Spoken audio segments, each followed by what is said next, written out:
Orman çocuğu Vanjgu.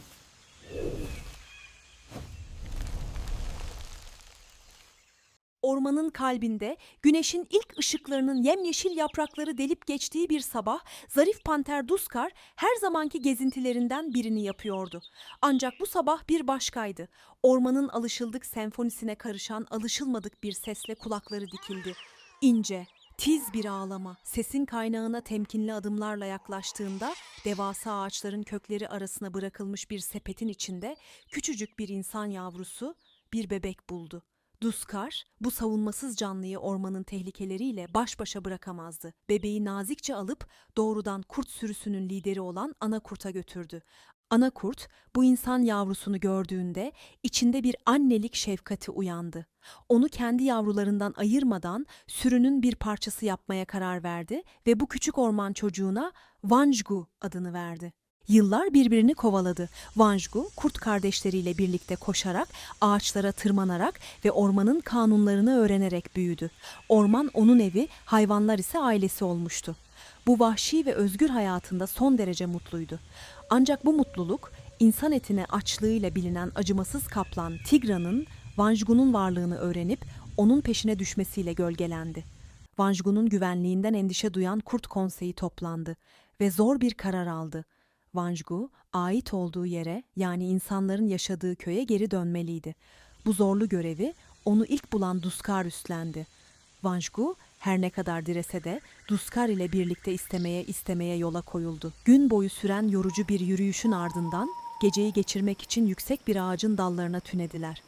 Onlar uykuya dalmışken ağacın gövdelerinden sessizce süzülen kötü kalpli yılan Silex, hipnotik bakışlarıyla Vanjgu'yu avlamaya hazırlanıyordu. Tam o anda uyanan Duskar bir hamleyle tehlikeyi savuşturdu ve Vanjgu'yu yılanın elinden kurtardı. Ertesi sabah ormanı titreten gürültülerle uyandılar. Yanlarından görkemli bir fil sürüsü geçiyordu. Sürünün en arkasında annesini takip etmeye çalışan sevimli bir yavru fil vardı.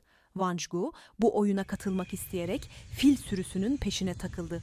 Vanjgu'nun inatçılığına ve tehlikeyi anlamamasına sinirlenen Duskar onu orada tek başına bıraktı.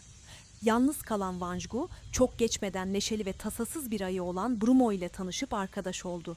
Öğlenin bunaltıcı sıcağında Brumo'nun onu karnının üzerine oturtup serin ırmakta yüzdürdüğü bir anda bir grup yaramaz maymun aniden ortaya çıkarak Vanjgu'yu kaçırdı.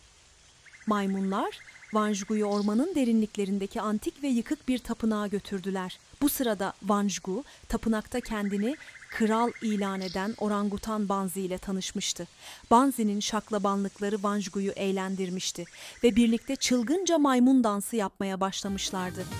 Vanjgu, Vanjgu, orman çocuğu, hop hop zıplar neşe dolu. Vanjgu, Vanjgu, orman çocuğu, hayvanlar dostu, sevgi dolu. Vanjgu, Vanjgu, orman çocuğu, hop hop zıplar neşe dolu. Vanjgu, Vanjgu, orman çocuğu, hayvanlar dostu, sevgi dolu. Tam bu esnada Brumo ve Duskar tapınağa ulaştı. Brumo, dikkat dağıtmak için derme çatma bir maymun kostümü giyerek Banzi ile dansa katıldı. Ancak dansın en ateşli anında kostüm üzerinden düşünce kimliği ortaya çıktı. Çıkan kargaşa yüzünden antik tapınak çatırdamaya ve yıkılmaya başladı. Can havliyle Brumo ve Duskar, Vanjgu'yu yakalayıp çöken tapınaktan dışarı çıkarmayı başardılar. Üç arkadaş dinlenmek ve olanları değerlendirmek için ormanın sakin bir köşesine çekildi. Daskar bu son olayında gösterdiği gibi Vanjgu için tek güvenli yerin insan köyü olduğu konusunda Brumo'yu ikna etti. Ertesi gün Brumo ve Duskar Vanjgu'ya gerçek hedeflerini söylemeden onu köyün yakınlarına götürdüler. Ancak Vanjgu köye yaklaştıklarını anladığında kendini aldatılmış hissetti ve öfkeyle onlardan kaçarak tek başına ormanın derinliklerine daldı. Çaresiz kalan Duskar, Tigran'dan önce onu biz bulmalıyız diyerek fil sürüsünden yardım istedi. Ne var ki yakınlarda pusuya yatmış olan Tigran bu konuşmaya kulak misafiri olmuştu ve kendi kendine onu ilk ben bulacağım diye hırladı. Tigran, Vanjgu'yu savunmasız bir anında yakaladığında Brumo da oraya varmıştı. Cesur ayı arkadaşını korumak için kaplanın üzerine atladı ve amansız bir mücadeleye giriştiler. Tigran, Brumo'nun pençelerinden kurtulmayı başardığında bu kez karşısında Vanjgu'yu buldu. Yakınlardaki bir yıldırımın tutuşturduğu ağaçtan yanan bir dal kapan orman çocuğu bunu kaplanın en çok korktuğu şeye karşı kullandı. Ateşe. Vanjgu yanan dalı Tigran'ın kuyruğuna bağladı. Ateşten ölesiye korkan kaplan acı içinde kaçtı ve bir daha asla o ormanda görülmedi.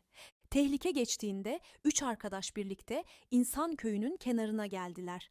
Vanjgu hala ormanda kalmak istiyordu. Ancak tam o sırada ırmaktan su dolduran güzel bir kız çocuğu gördü. Bu görüntü karşısında fikri bir anda değişti.